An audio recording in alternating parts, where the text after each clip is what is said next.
আজকে আমি যে বিষয়টি নিয়ে কথা বলবো সেটা হচ্ছে আমাদের দেশে যে পূর্ব অঞ্চলগুলি বন্যায় ভেসে যাচ্ছে সেই বন্যা পরিস্থিতি নিয়ে আমরা খুবই চিন্তায় এবং উদ্বেগে আছি। কিন্তু পাশাপাশি এটাও কিন্তু আমাদের যে তথ্যগুলি আসছে সে তথ্যগুলি অবশ্যই জনমানুষকে সাংঘাতিকভাবে বিভ্রান্ত করছে এবং আতঙ্কের সৃষ্টি করছে।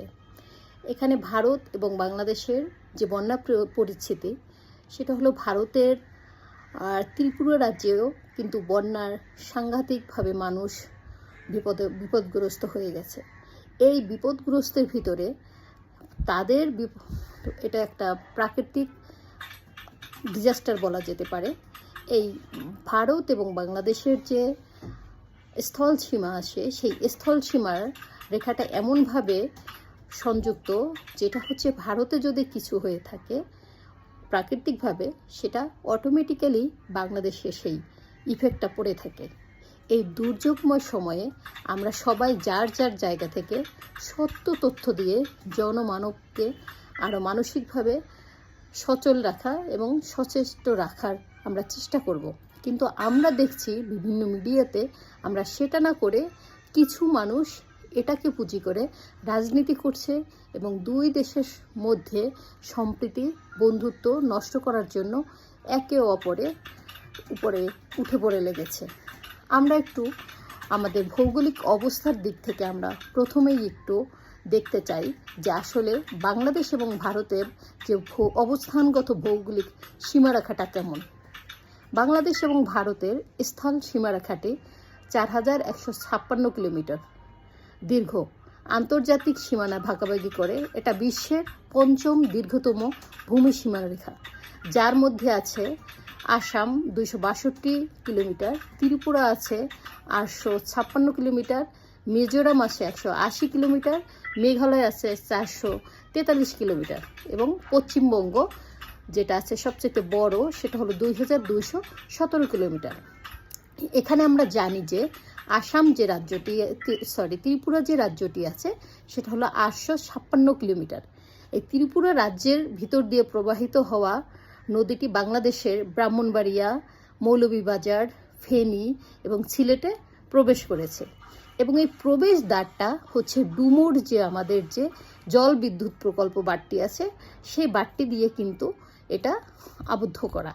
এই বাঁধটিকে আমরা জানি যে এটা হাইড্রোলিক বাঁধ বলা হয়। এই হাইড্রোলিক বাঁধটা কিন্তু কেউ হাতে নিয়ন্ত্রিত না, এটা অটোমেটিক্যালি যখন ত্রিপুরা রাজ্যে পানির পরিমাণটা বেড়ে যায় একটা নির্দিষ্ট সীমারেখার উপরে উঠে যায় তখন অটোমেটিক্যালি এই বাঁধটি খুলে যাবে এবং তার ধারণ ক্ষমতা হচ্ছে 94 মিটারের মতো। তো এটা যখন খুলে যায় তখন অটোমেটিক্যালি কিন্তু এখানে বাংলাদেশের যে ত্রিপুরার পাশাপাশি যে আমাদের জেলাগুলি আছে প্লাবিত হয়ে যায় এবং যখন ওই জলসীমাটা 94 মিটারের নিচে নেমে যায় তখন অটোমেটিক্যালি কিন্তু বন্ধ হয়ে যায়।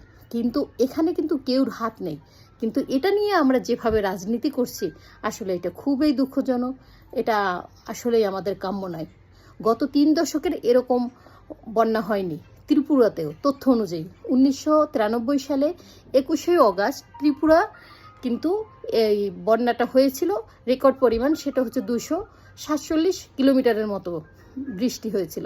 তখন কিন্তু অটোমেটিক্যালি এই হাইড্রোলিক বাঁধটি ডুমুর যে জলবিদ্যুৎ কেন্দ্র এটা কিন্তু খুলে গিয়েছিল।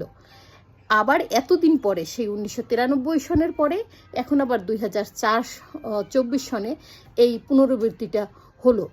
এখন এখানে আমরা যারা এই ডুমুর গেট খুলে দেওয়া নিয়ে এই অপপ্রচার করছি এটা আমাদের দুই দেশের স্রেফ যে যাতে করে সম্পর্ক আরও অবনতি ঘটে এমন একটা খারাপ দিকে যায় এর জন্য একটা মহল উঠে পড়ে লেগেছে। এর ভিতরে আমরা দেখেছি ইতিমধ্যে ভারতীয় হাইকমিশনার যে প্রণয় ভার্মা তিনি আমাদের মাননীয় প্রধান উপদেষ্টা ডক্টর মোহাম্মদ ইউনুস সাহেবের সাথে সৌজন্য সাক্ষাৎ করেছে এবং তিনি বলেছে যে আসলে এটা ইচ্ছাকৃত কোনো ঘটনা না। এই যে আগে যেটা আমি বলেছি এটা অটোমেটিক্যালি আসলে বাঁধটা খুলে যায়। এটা নিয়ে আমাদের যে রাজনীতি বিশ্লেষক আছে, আমাদের সোশিও ইকোনমিক ডেভেলপমেন্টের যে বিভিন্ন বিশ্লেষক বৃন্দরা আছেন তার ভিতরে আমি অনেকের নামের ভিতরে একজনের নামেই বলছি, জায়েদ ফর রহমান, তিনি একজন বিচক্ষণ বিশ্লেষক। তিনি কি আসলে বুঝতে পারতেছেন না যে এটা কি ভারতের? তারই আমি একটা বিশ্লেষণা থেকে দেখলাম যে সে যখন বলছে যে এটা ভারতের প্রতিশোধের একটা অংশবিশেষ। আসলেই কি এটা ভারতের প্রতিশোধ? অটোমেটিক্যালি যখন প্রাকৃতিক দুর্যোগ হয়, সেই দুর্যোগে তো ভারতও ডুবছে। ভারত যদি এমন হতো ভারতে কোনো বন্যা হয়নি, বৃষ্টি হয়নি, তাহলে এখানে বলা যেত যে ভারত এটা উদ্দেশ্য প্রণোদিত করে করছে। এটা আসলে তার মতো একজন বিচক্ষণ বিশ্লেষকের কাছ থেকে এটা আমরা আসলেই আশা করি না।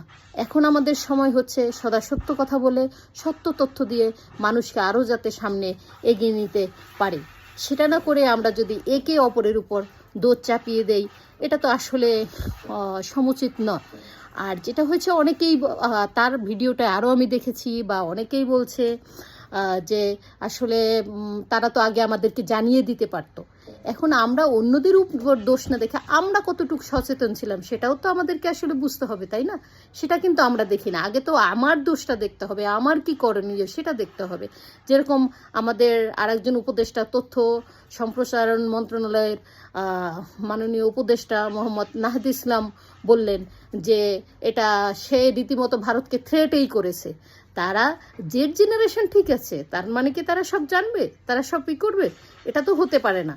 বয়স আর এক্সপিরিয়েন্স আর ইনফরমেশন ফার ডিফারেন্ট।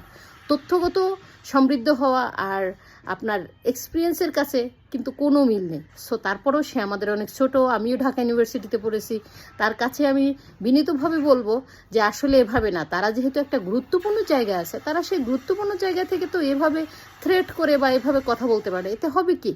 আমরা কি ভারতকে ছাড়া চলতে পারবো? ভারত কি আমাদের ছাড়া চলতে পারবে? না, আমরা দুইজন একে অপরের কিন্তু বন্ধু। তো সেই ক্ষেত্রে আমাদের কি করণীয়? এই যে বিপর্যয় আমাদের এখন তো দক্ষিণ এশিয়ার ম্যাক্সিমাম দেশগুলিতেই কিন্তু বৃষ্টি হচ্ছে। আপনার ভারতে বৃষ্টি হচ্ছে, নেপালে বৃষ্টি হচ্ছে, বাংলাদেশেও হচ্ছে। তো সেই ক্ষেত্রে এই বৃষ্টির মুহূর্তগুলো আমাদের যে পরিবেশবিদগণ আছেন এবং আমাদের আবহাওয়া অধিদপ্তর আছেন, তাদের তো একটা আগাম প্রস্তুতি থাকবে, আগাম তথ্য দেবে। যেহেতু তীব্রতায় বৃষ্টি হচ্ছে, আমাদের অবশ্যই আবহাওয়া অধিদপ্তরের জানার কথা, আমি অবশ্যই মনে করি তারা জানে। তাহলে তারা সেভাবে আমাদেরকে অবশ্যই প্রিপারেশন রাখতে হবে। এখন ভারত বলেনি, এটা ভারতের দল, আমি কি না করলাম সেটা আমার দোষ, এটা তো হতে পারে না। তো আমি যেটা বলবো, সবাইকে এই ভুল তথ্য না দিয়ে সবাইকে সত্য তথ্য দিতে হবে এবং মানুষকে বিভ্রান্ত করা যাবে না। সেই ক্ষেত্রে যেটা হচ্ছে, আমি এই মাননীয় উপদেষ্টা যে আমাদের মোহাম্মদ নাহিদ ইসলামকে আমি বলবো, এরকম তার জায়গা থেকে সে ভুল তথ্য দিতে পারে না এবং সে এরকম হুমকিমূলক কথা বলতে পারে না। বিশেষ করে দুই দেশের পারস্পরিক সৌহার্দ্য এবং প্রীতি এবং বন্ধুত্ব নষ্ট করা যাবে না।